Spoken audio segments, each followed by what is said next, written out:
Huge announcement. This is the very first phenomenon that I will ever explain in the Backrooms documentaries. This episode will talk about a phenomenon called directed control. This phenomenon makes you think everything around you is fake. Without further ado, enjoy this episode. Before we get started, I just want to talk about something. If you haven't seen the What Are the Backrooms video that I made, which is episode 60, I will explain what phenomena in the backrooms are. They are straight up random effects that appear out of nowhere and are kind of rare to come across nowadays. That's just a short summary. And now, let's get to the explanation.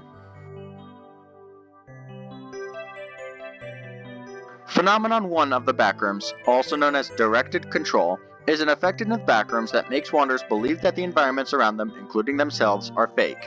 People who are affected by directed control try to convince to other people about the same thing that they feel, which is that everything is fake, but it all turns out to be a baloney, and as they don't buy it. It is confirmed that there are no forced mental anomalies induced when it comes to being affected with this phenomenon, like hallucinations or paranoia. There are no theories about this. There are 3 types of directed control, and each of them are unique not because of the way you react, but the things you believe in. The first type of directed control is the despair type. The despair type is a version where everyone affected by this type would feel like their free will was taken, and the reactions are usually angry, aggressive, provoked, and other emotions similar to those 3. It isn't advised to interact with anyone affected by this type of directed control, as this can make them more angry, and this can result in an attack.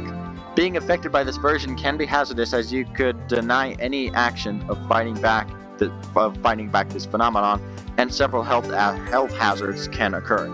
The second type of directed control is the ambivalent type. The ambivalent type is arguably the safest type of directed control to be affected by. When you're affected by this type of directed control, you think that the environment along with yourself is fake, but your emotions aren't as serious. The third and final type of directed control is called the eager type. The eager type is rather the strangest one. When you are affected, you will feel positive emotions rather than negative ones. Some find it calming, while others find it very exciting, and it gives them a sense of freedom.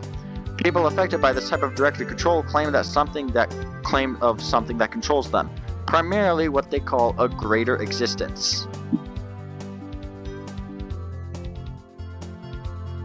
Instances of Phenomenon 1 don't usually pick out their targets at will. Instead, it's completely random. It also depends on one's beliefs. It is unknown if affected people convince each other that their beliefs in directed control is quote-unquote more correct than other people's beliefs. This is the name given to an unknown force that was described as people who were affected by directed control. However, it's not the same between everyone. People describe this force as a physical being or entity. It doesn't have a true name, but it is said that the controlling force is responsible for random events that occur that are not related to directed control. In summary, directed control is a phenomenon in the backrooms that makes one believe that everything around them, including themselves, is fake. That is it for this episode. In the next episode, we'll talk about level 57 of the backrooms. Until then, I'll see you in the next episode.